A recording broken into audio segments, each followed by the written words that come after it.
What up, my freaks? RuinousInsight here with part 12 of my Total Warhammer 3 modded Arkhan the Black campaign.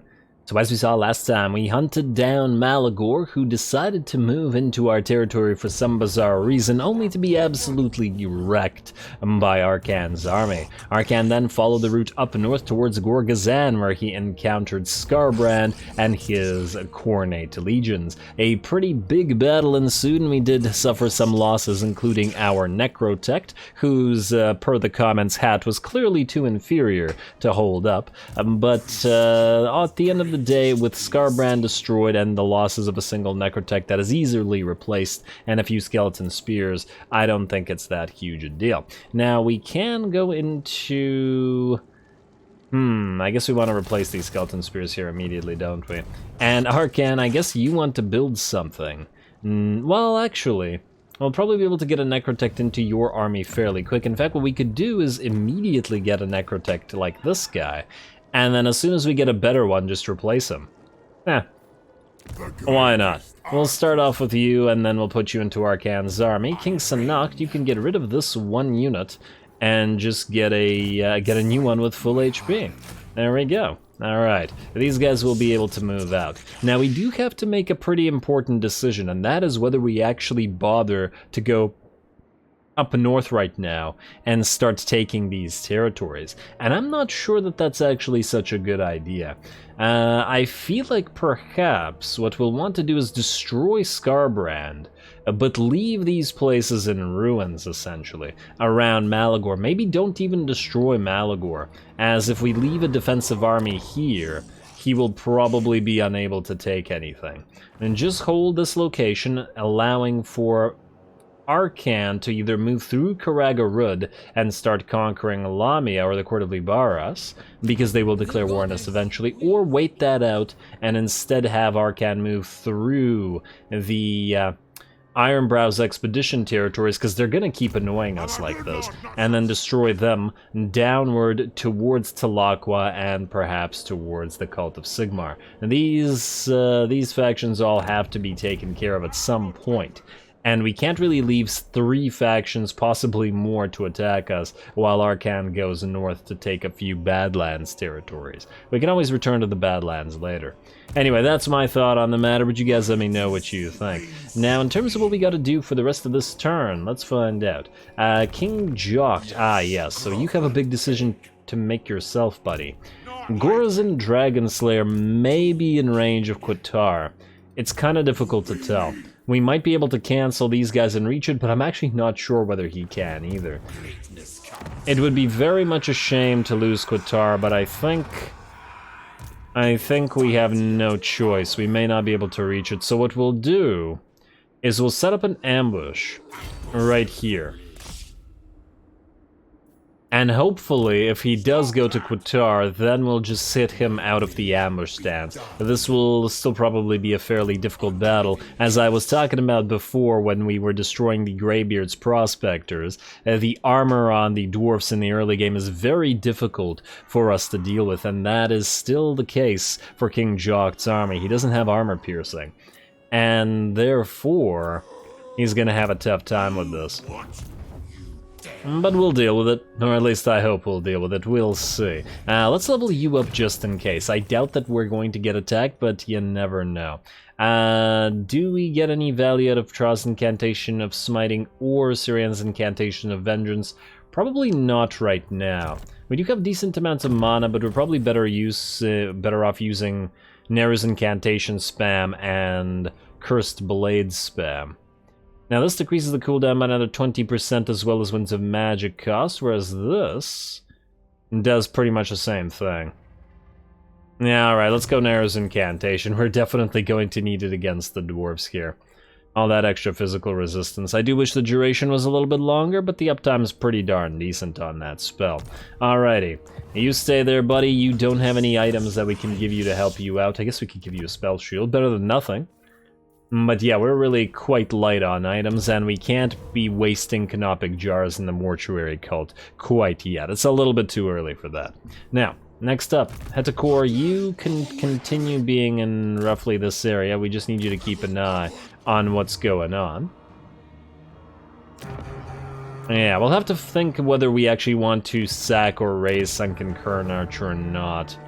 Really depends on if we want to keep Malagor here. The thing is, if we allow him to exist here, after taking this and then raising stuff, he'll continue using his blood grounds to prevent the ruins from getting settled, which may be a good thing for us. And certainly something to consider. Anyway, Idabom, are you able to find Vlad yet? You're getting closer. Let's check factions encountered, shall we? I don't see factions encountered, which means I guess we didn't encounter any new factions. Alrighty, fine. I guess it'll take a bit to get to Vlad. Alrighty, and then lastly, we got buildings and we got diplomacy. Let's check this out. Karakazul and Bergvar, I'm not sure that we care about you as yet. Ooh, Spine Sotek dwarfs. Ironically, they're kind of willing to do friendly stuff, but no. I think we'll actually use our declaration of war against them in order to be friendlier with Clan Pestilence. And I forgot, did I get friendly with Malice last episode? I remember intending to, but I don't remember whether I actually did or not. But let's start with Pestilence. So, you... hopefully you'll become friendly with the Awakened rather than fighting amongst yourselves, but here's what we'll do. Join war against, let's say, Spine of Sotek Dwarfs. Not quite to the non-aggression pact. Okay, we're now giving you 4.5k. And Southern Sentinels. Yeah, there we go. We'll do this to start getting a little bit friendlier here. I'd rather Lord Skrulk be on our side. A few Skaven units in several armies would be really quite nice. Skaven have some very solid weapons teams units. And I'd love to get some Jezzails in a few armies. Death Globes, Poison Winds, and Jezzails are all just too fantastic. You are now going to minus 51. Still a little bit heavy, but hopefully we'll increase that. Now, the next thing we'll want to do... Oh wow, Clan Moors hates us. Clan Scryer also is not a big fan. Wonder why, though. You don't like our treaties with Pirates of Sartosa. That's surprising, considering I've always seen you guys ally, but whatever. We'll just ignore that for now. Let's check out Malice. Where are you, Malice? I definitely want to align with various Dark Elf factions, because they're way up north, and I feel like I remember talking about this last time. They're way up north, and they hate chaos, just like we do. So there's very decent possibility of being good allies with them. So, Hag Grief... Have you grown so minus tired 10. of cowering that you offer your death so easily? Arkhan's already dead, bud. Let's say Ancestral Throng. That's a good pick. They're way too far to ever concern us. Minus 5. Alright, Flame Gullets. Minus 2. You gotta be kidding me. They're still not giving you 4k. Alright, I guess we're gonna target Be'lakor. Honestly, if Be'lakor were to sail down and allow us to fight him, I would actually love that. Because I'd love to get Bella the Ball on Arkhan as a trade. It would be nice. And honestly, at this point, we've already discovered so many factions through our book finding that we may as well just declare war and try to make alliance and blocks and whatnot. Try to get friendly with 1,000 Maws as well. And maybe the Cult of Pleasure. They're currently fighting Grittus, Hexoatl, and Bleakhold. I wonder if Hexoatl would sail down to us. They very well could, depending on who they're fighting. Cult of Pleasure, Sharktooth, Blue Vipers, and Skeggy. We can rule out Skeggy, Blue Vipers, and Sharktooth most likely, though a few times I have seen Blue Vipers do well. But they are fighting the Cult of Pleasure. Alright, fine. Let's start on this. 1. Yet here you are. 2. We can't do Bleak Holds. We just pieced out with them. Okay, I guess we'll have to do Hexoatl. The more friendly factions we get, the more trade agreements we get. And the more trade agreements we get, the faster we'll grow because of all the money that we get for free. Alright, looks pretty good for the Cult of Pleasure there. Just gotta keep an eye on them declaring war against other factions, and gotta try to be friendly with the factions that they're friendly with. Okie dokie. Merciless. Though I don't imagine that Malice should, in theory, be too friendly to Morathi. There should be some aversion there. Legions rise! Especially after his experience with his own sister. But anyway, let's get to whatever else we need to do here. I'm not sure that there's anything else, in fact, so let's end the turn, and let's see what these dwarfs do. Ooh, wait. King Araru, you have a level. Let's get you... does not seem to matter all that much, but Root Marcher for now. Who knows, maybe we'll need to move next turn. Building up... Oh, wait, no, we need to build buildings. We did get a little bit of extra money, so we might as well use it. Adelan Mountains, we don't need to do anything there. Gorgazan. We probably will want to defend you. 2,000 gold, though, eh? You know what, let's build the... Ooh, yes, let's build the Charnel Plaza for now to allow these guys to move out a little bit faster. I'll think about the defenses. El Kelebad, let's get those blood pools, the public order chain, up and running a little bit better.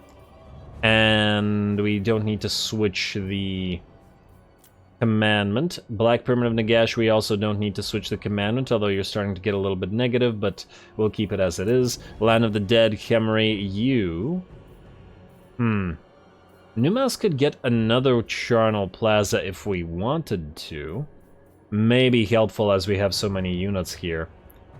At least until we get defenses and stuff. Though the growth would help as well, I'm sure it's not going to speed up the fact that this is going to tier 2. Yeah, let's get a temporary Charnel Plaza. I think these things are quite useful from a temporary perspective. And you are still in Worship of Tra, but you have to keep it.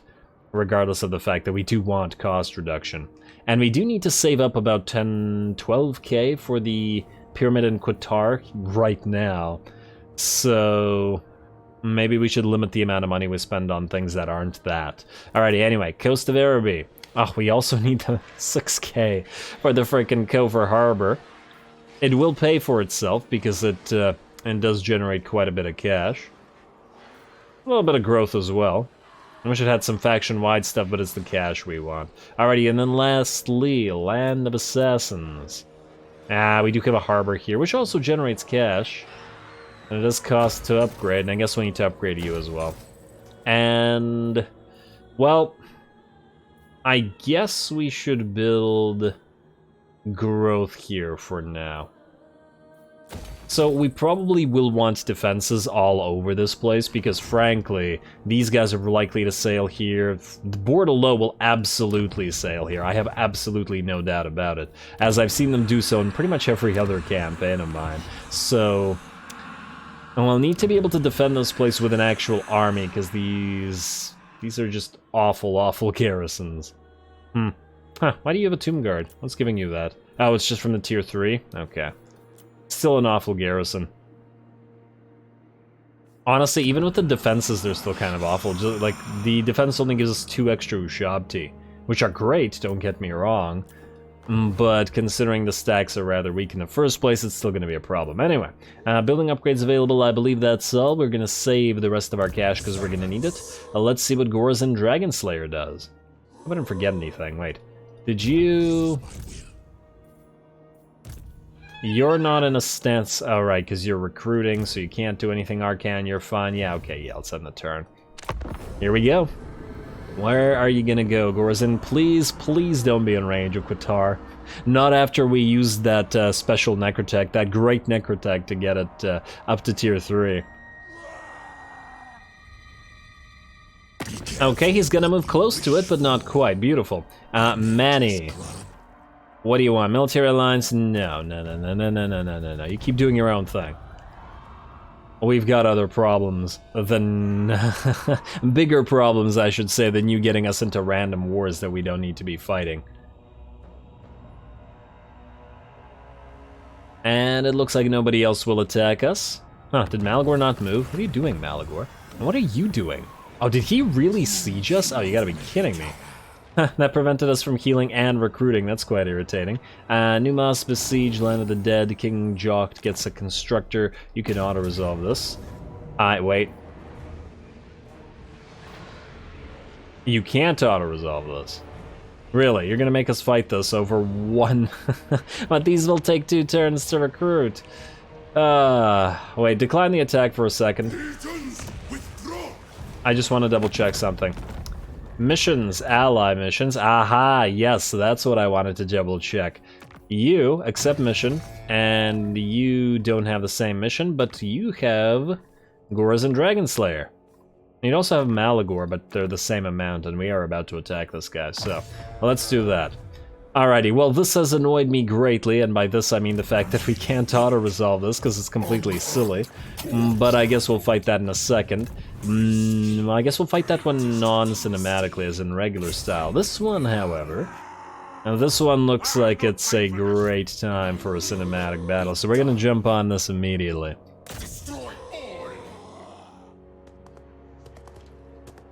Alrighty, Pyrrhic victory. According to this, we will probably have to rely on our Shabti to some degree. The frickin' miners with blasting charges are gonna be an absolutely massive issue. The quarrelers and stuff are probably gonna be quite the threat as well. Gonna have to be careful to keep our corpse cart out of their fire, as the AI loves to focus these down. Otherwise, it's gonna be hold ground with our spears and hope the Nehekara warriors can beat the flanks in a straight-up fight, with the direwolves and fellbats helping a little bit, but these guys are still too fragile to stay in the battle for long. Anyway, here we go. Looks like a pretty tough fight. I'm excited.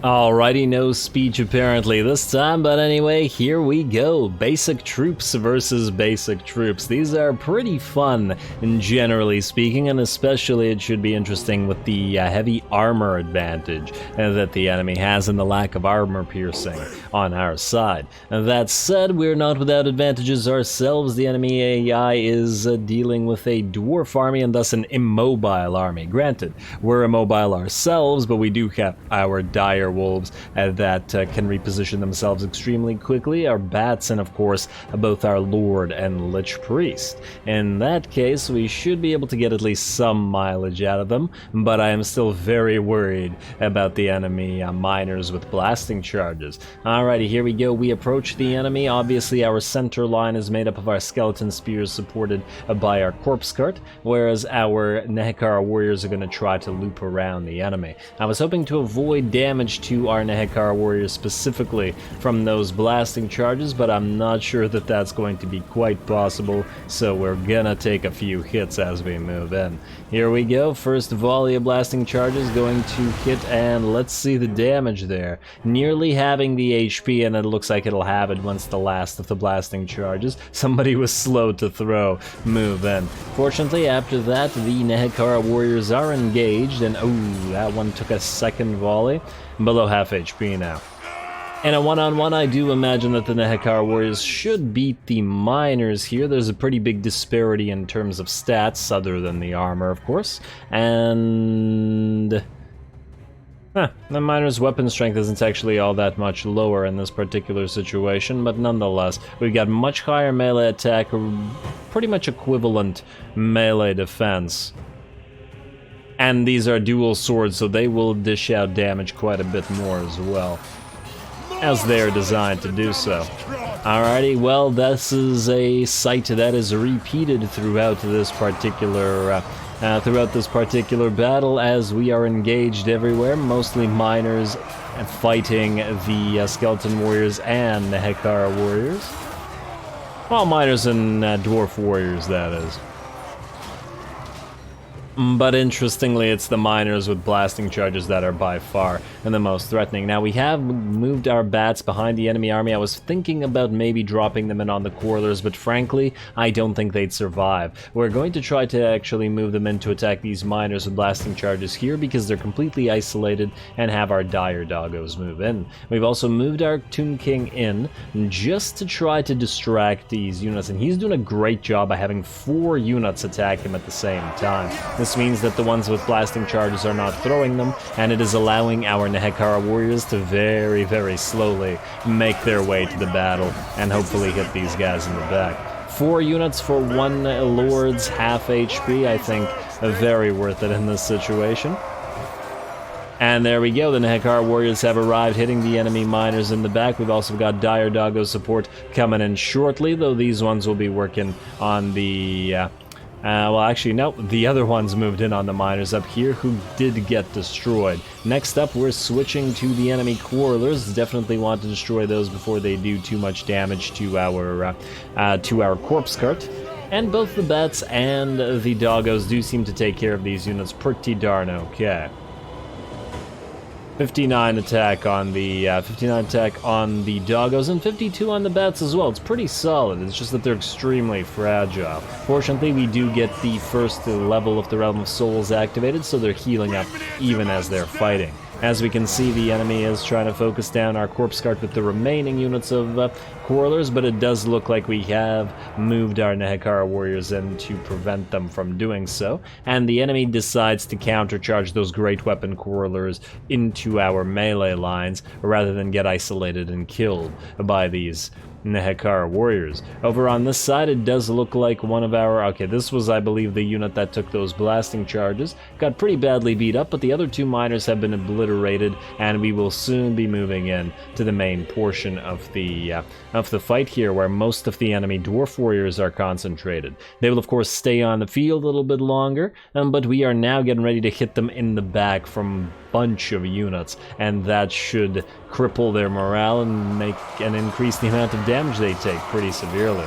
Looks like these Nehekara warriors are starting to run a little bit low, and these ones extremely low, and in fact are now crumbling. We're going to try to withdraw them, but since the crumbling has begun, unless we can heal them up, which is pretty doubtful because our Lich Priest is in the center line healing up the main units. And these guys are probably done for. That's not so bad, though. If we end up losing a single unit for this, I will count it as a big win. And there we go. Looks like this Dwarf Warrior unit is out, and we're going to chase it down with the doggos while the Nehekara warriors go to work elsewhere. In the meantime, the main portion of the battlefield is looking like the enemy center has, in fact, by and large collapsed. The Dwarf Warriors start running away as soon as they get hit in the back as well as the front. Very nice. The enemy lord is still on the field and still fighting, but he is shaken.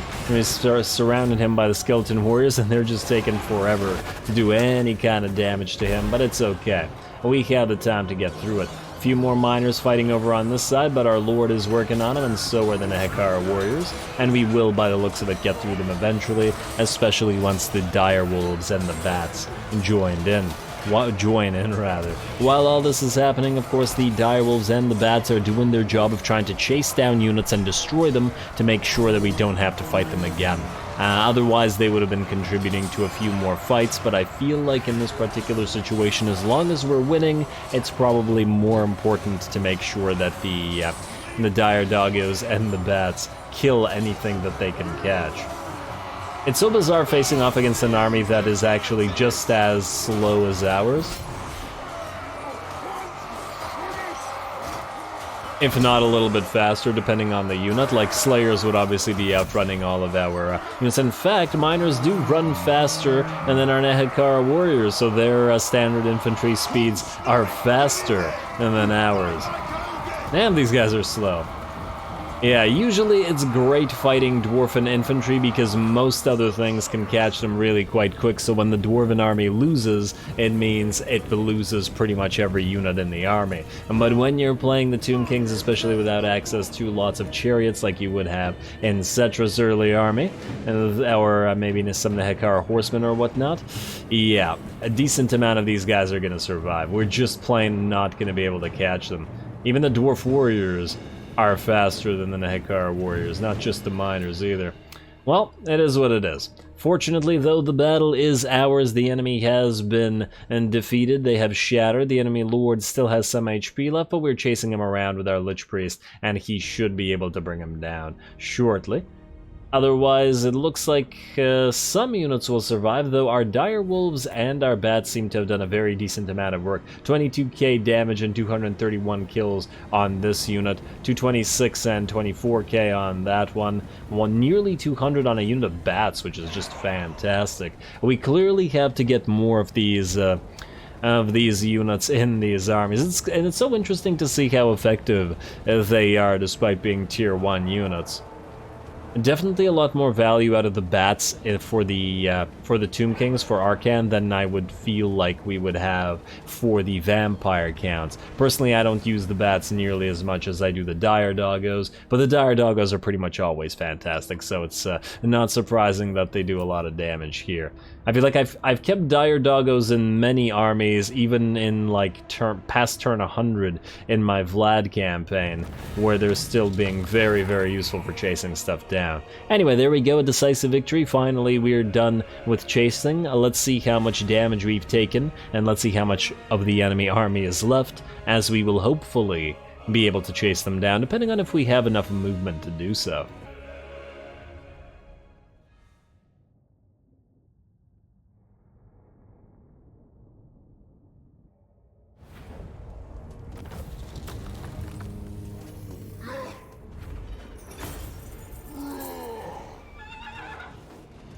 Alrighty, there we go. That actually went pretty well. I think possibly better than I had originally expected. We did lose a single unit of Nehekara warriors, but considering the slowness of our units and the fact that the enemy had piles of miners with blasting charges, I'm actually surprised we didn't take more damage. Now, in terms of what we take here, we could replenish, and we may want to... On the one hand, if we get 50 canopic jars, that'll allow us to unlock the Lord there. On the other hand, replenishment might be needed depending. On the other hand, 2,000 money is also nice and would help fund our pyramid and allow us to move further. Damn, these are all difficult choices. You know what? This army should survive unless I'm mistaken, so if we take Endless March now, we should be able to go for canopic jars right after. Alright, depending on if we can still reach you, please tell me that we can... Yes, we can, okay. Ally mission successful, lovely. Let's double check that we don't get an immediate other mission. I don't think that we do, but no, we don't. Alright, fine. That's fine. Now, we're gonna have you kill this guy. And get us those remaining canopic jars out of resolve. And canopic jars, beautiful. Harvest some organs. Finally. I know you've been wanting to do that.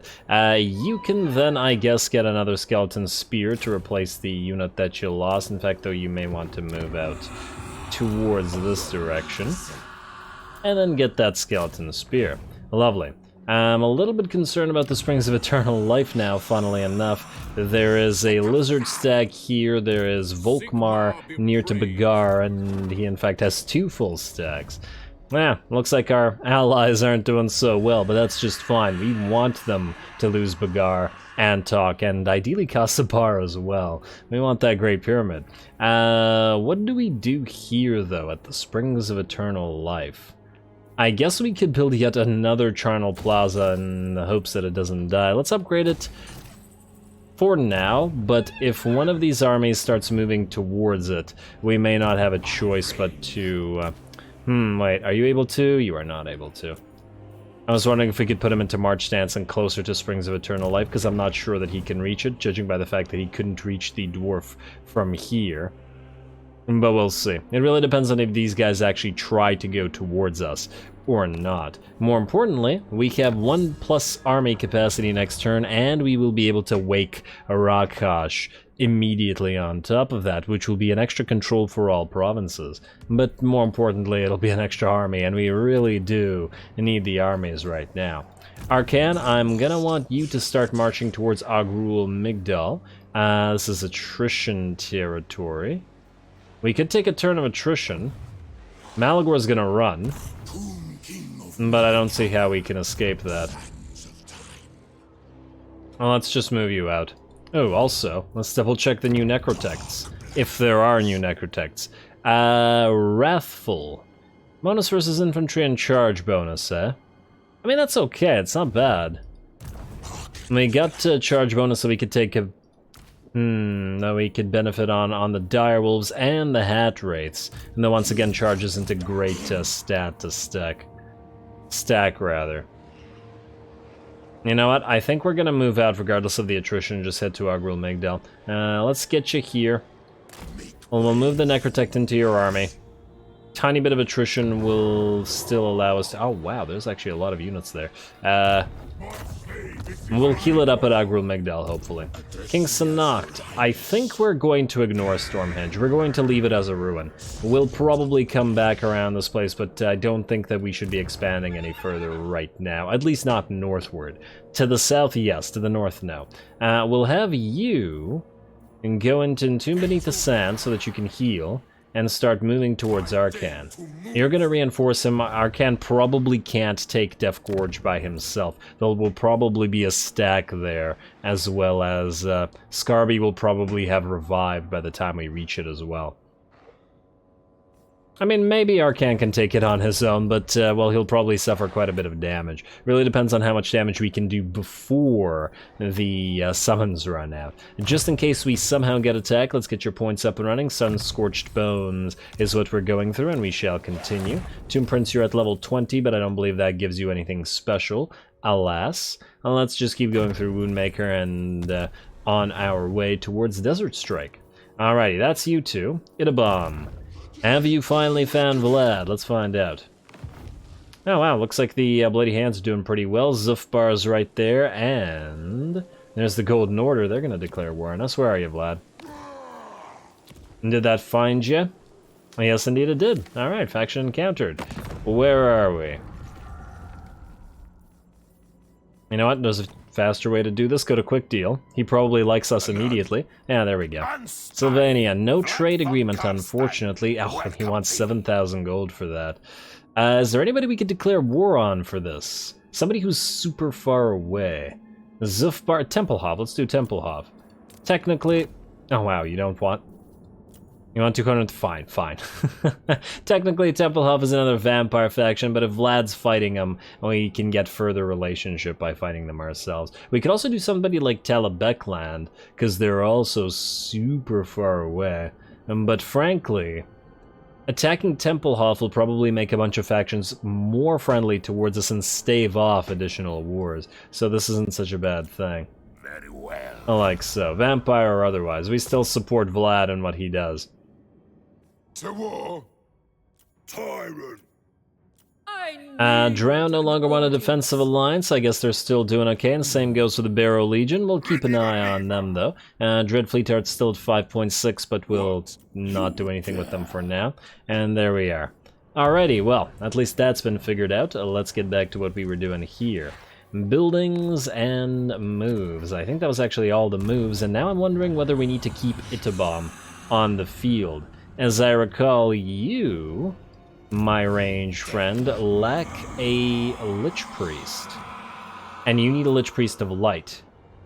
And we could get a Cunning Lich Priest of Light in your army, though we would be losing out on Wise, and that would give you access to... oh, never mind. You have a Lich Priest of Nehekara. A Wise Lich Priest of Nehekara to that. You know what, hold on to this guy for now, then. And in fact, you can have evasion, but we'll keep it for now. We'll change this out to a Lich Priest of Light later on, however. Who doesn't have a Lich Priest then? King Araru? You do not. Alright, well, you can have a Lich Priest of Nehekara, I guess. Is there a decent one? There's a tough guy and a fleet-footed guy. We could temporarily get the wise one and mill through the rest. I think that's the way we do it. Taking out Itabam will allow us to mill, and it's not like he's leveled up to 10 wherein we benefit from it. Yeah, alright, that's the way we'll do it. But first of all, you, my friend, still unwilling to die like that? Alright, fine. We're gonna fight this real quick in a regular mode. I'm just gonna try to speed through it as best I can. This should really have been auto-resolvable. I guess the skull cannons could do damage to us. We'll still have to be careful because of it. Alright. We get the reinforcements right away. Well, that's just swell. We can put you out front, like so and like so, and hopefully the enemy targets you. Skeletons directly behind you, and then you guys moving in from the flanks to reinforce. Ushabti, stay in the center. You're gonna need to counteract the enemy. Ooh, we got doggos, eh? Alright, that's fine. You corpse cart, this is going to be our main line. You two are going to assassinate the enemy lord together, as you like to do. And pile of ranged units behind all of this. Like so and like so. And we'll use you guys to protect the range units. Like so and like so. And in fact, you can be a separate group. Group 3. I forgot you guys, group 3. You can be part of group 2. Alright, lockdown, good. And start. Group 2, move towards enemy now. Group 3, move towards enemy now. And you guys get ready to attack. And are you going to go after the skeleton warriors? Yes, you are. Beautiful. Alright, speed up to max. Are you guys in skirmish mode? Or did I turn that off? I think I turned it off. Alright, we gotta be careful about our lords getting assassinated. Ooh, and our corpse cart. Is it firing on our corpse cart? Because if it is, it's doing the right thing. Or they are doing the right thing. Alright. You guys. I want you to move a little bit further forward than you need to, like, let's say so. And then you three attack this unit of bloodletters. You three attack this unit of bloodletters. Yeah, they are attacking our corpse carts. Alright, well, good for them. Alright, allow these skeleton archers to die. The doggos, surprisingly, aren't moving towards us. But that works for me. Let's try to move after these chariots. Ushabti are in as well now. Alrighty, and there we go. The enemy's reacting to the rest of this. Get ready to counter those chariots. Go for those doggos as well. A couple of you archer units start moving towards those skull... no, you know what? All of you archer units. Every single one of you. Kill that spawn of corn. And you... no. Oh, no, the corpse cart. Oh, well, this is a balefire corpse cart anyway. We were going to replace it with a... with another one. No, I'd still prefer it not to die. Alright, rest of you looking good here. Skull cannons are almost out of ammunition. And while I'm sure they'll do damage, it doesn't really matter. Looks like that spawn of corn will be done for soon. Ushabti are looking okay. You guys try to go after those chariots, please. Alright, get ready to switch targets. Probably should have put all the range units in one army, actually, or in one group. But oh well. Not a big deal. Herald, well, we can leave him to fight. You guys all go after those skull cannons now. Chariots should fall reasonably shortly, and Ushabti surround and kill the enemy lord. All of you can surround and kill the enemy lord. Actually, ooh, counteract those doggos. Alright, where are those chariots?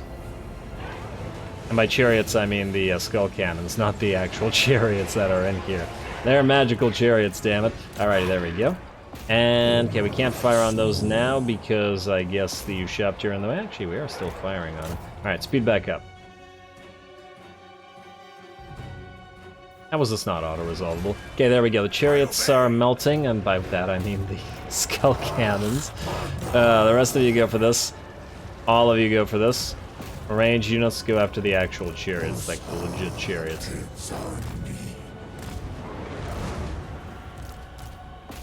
Nah, they're gonna run before we can catch them. Oh well. And the doggos are as well, but I don't think that's relevant.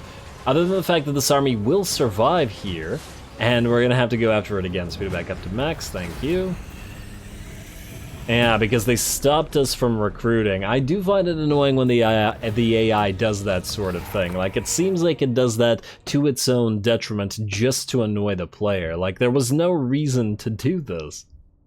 It had no chance of winning, but it did annoy us by preventing us from doing anything for a turn. But, like, the player would never sacrifice this amount of gold in an army and just to prevent the AI from recruiting an extra 3 units.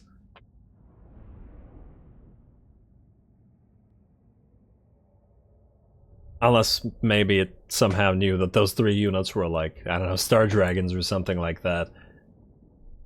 But even then, I doubt it. And also, there's no way to know what the AI is recruiting at the current time other than to check the recruitment buildings, and there's usually more than one.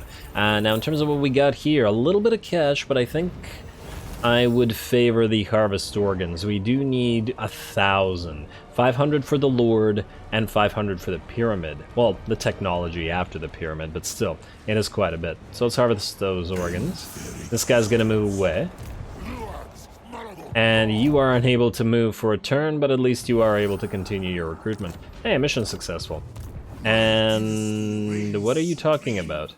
Okay, I hope that's just a bug, like a visual bug, like they in fact can continue recruiting. It better not be stuck. That's weird. No, because that Ushabti and that global recruitment unit took an extra 2 turns. Well, I guess we're gonna find out if this is actually a bug. It would be extremely irritating one. Ooh, we could get nearly 2 black coaches if we wanted to. That would power up an army pretty darn significantly, and I think that's what we're going to do. Not necessarily in this army, but in one of them. King Jock, in particular, is going to be using a bunch of fast-moving units. You have your Ushabti at least to rely upon. Yeah, maybe that's the way we do it. Granted, that'll mean no unholy lodestones, but it's still something that we should probably make use of. At least while we can, before Manny dies and all those units disappear? Actually, no, I think we'll keep them when he dies. I think in my Boris Ursus campaign, I saw a different faction get destroyed and the units actually did stick around afterwards. So I guess it would be best if he died without us betraying him then, because we could keep his units, and the black coaches are obviously worthy of being kept. I'm almost tempted. Does this take 2? Nah, we can't recruit with this. It'll take 2 turns to recruit, so it'll have to be at some point when, for example, King Jock moves to the Springs of Eternal Life. Anyway, with that, I do believe we're out of time. We could end the turn, but we might get attacked somewhere, and frankly, we don't have the time for a cinematic battle or for another cinematic battle, so I think I'll leave it until next time. Speaking of next time, we move through towards Agrul Migdal with Arkhan, and hopefully towards Death Gorge as well, creating our line of soon-to-be fortresses. Otherwise, we continue to defend from the southern attacks. King Jock will move back towards the Springs of Eternal Life, or maybe even towards Karak Zorn, depending. We'll clearly need more than one lord to be dealing with this. Though, once the threat of the Exiles of Khorne has been dealt with, it'll be a lot easier. Anyway, well, stay tuned for more Arkhan. Hopefully we'll get some very nice fights next time. Don't forget to leave a like and comment. All glory to the algorithm. And thanks for watching.